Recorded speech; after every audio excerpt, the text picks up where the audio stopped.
Good day, everyone. So we have discussed last week about the cooling water system.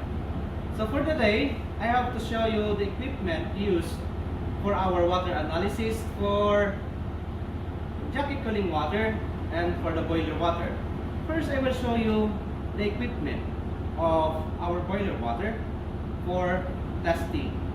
First is equipment used taking a DEHA. So we will discuss this DEHA when we are in our topic about the boiler water. So for this time, I will show you this equipment.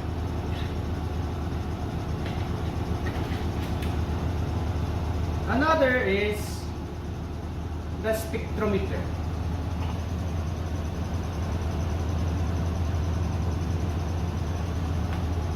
The chemical used for determining the alkalinity of the boiler water.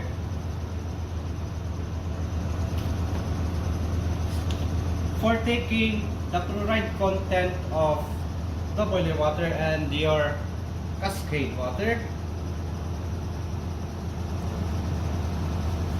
And the solution for the DEHA. And the reagent used for taking the pH content of the boiler water. We have also the pH indicator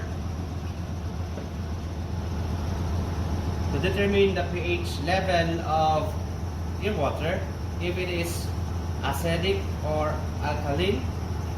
This is for the lower test. This one is for the higher test for the boiler water.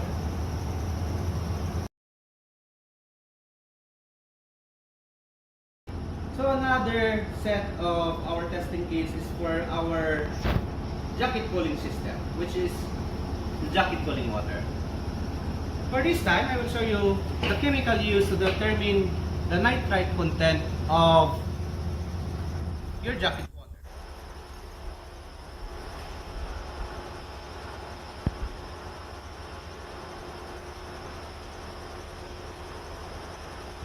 So for this time, why we have to get the water analysis to determine the nitrite content of your jacket cooling. So what is the importance of this test in your jacket cooling system? Why we have to test the nitrite content of the jacket cooling? First is to determine if the cooling water system of your main engine doesn't have any much corrosion, and to determine that the water or the cooling effect of your cooling system is good. Now, this nitrite will determine the effectiveness of your jacket cooling. This is to test whether your water can cause corrosions and scale formation. First, we're going to take the nitrite test for your jacket cooling system. This which is not only for your main engine but also for your auxiliary engines. So we have the water sample for your jacket cooling system. So now we are going to test for the alkalinity, for the nitrite content of our cooling water. First, we have our syringe. This is only 5 ml. So we're going to have 5 ml sample.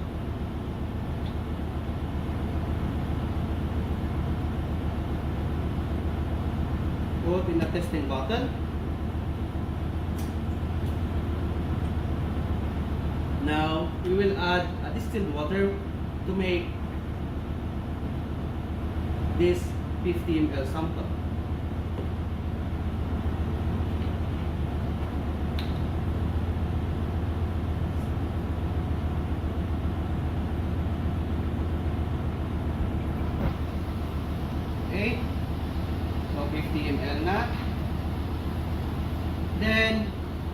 For this time, we will going to add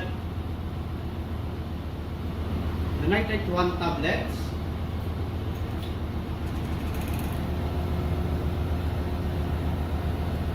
We're going to add 2 tablets to make our water clear as white. Now,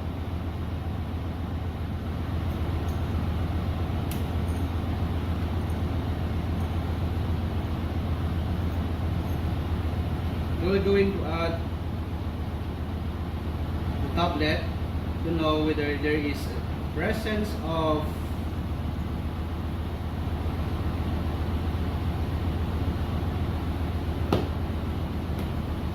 the color will turn to pink if it reaches the required value.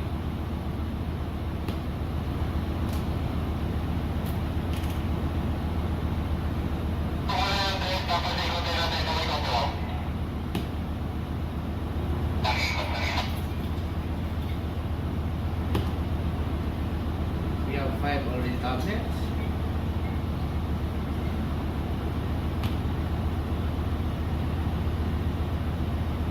Still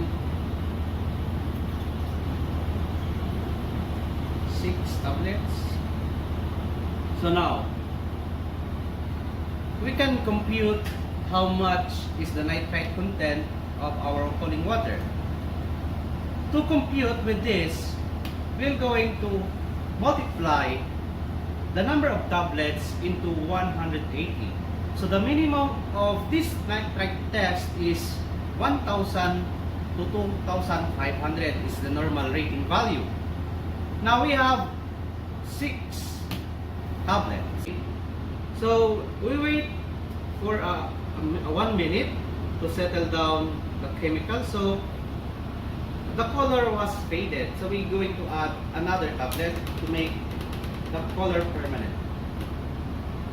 So now it's already 7 tablets. Okay. So we're going to compute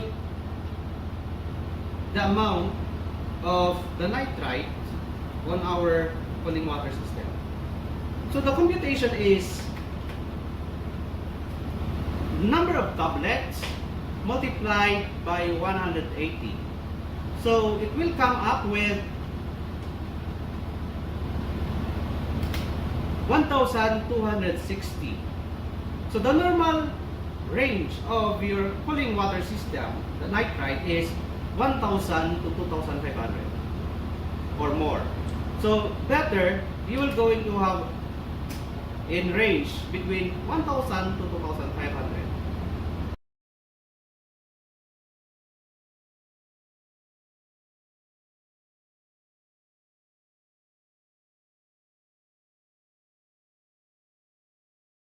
So another test we're going to take is the chloride test for our system. So we will going to have a 50 ml sample.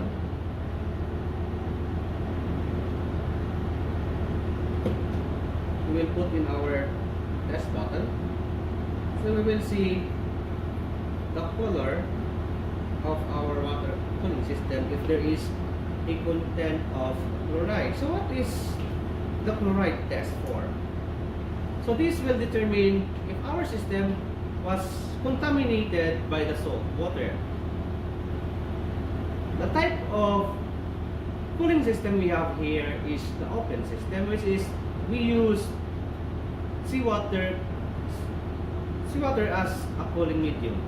Not like the closed circuit, which is the seawater is the only medium for central cooling, in which the jacket cooling system was cooled by the low temperature fresh water.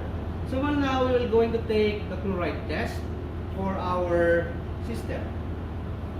So we have the chloride tablets. So we use the 50 ml sample. We will add 1 tablet to know if there is the salt content in our system. Now it turns into yellow. So means we will going to find the color turn into red brown. So when the color turns into red brown, means to say that's the time that we're going to compute how much chloride content of our water. Now we're going to add another tablet. Still yellow, another. So now it turns into red brown. The computation of this is number of tablets of chloride tablets times 20 minus 20, which will going to give you a value of 40 ppm. Now, so the normal value of our chloride content is only 50 ppm. Above 50 ppm, which it shows that there is a seawater contamination in our system.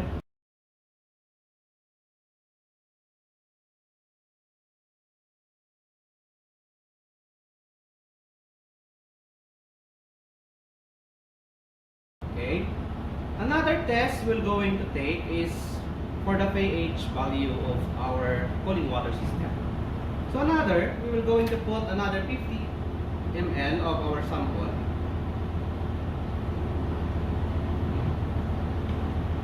We're going to put our pH indicator strips to know if our cooling water system is acidic, it is in normal, or it is in alkaline.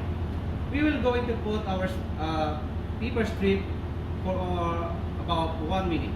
So after 1 minute, we will going to see how much will be the value by comparing it in this table. Okay. After 1 minute, we'll compare into this table if how much the pH value of our cooling water. So what will be the value?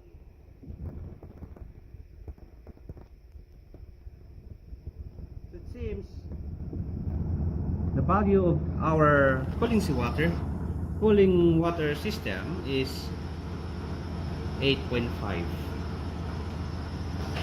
Now, going back to our nitrite test. So when our nitrite test comes lower, less than 1,000, we're going to add a Roper NB chemicals to rise our nitrite content value. So if the value is 1,000 below, we will going to add the chemicals for the cooling water system, which is the Roper NB liquid. Next time, we will going to show how to take the boiler water analysis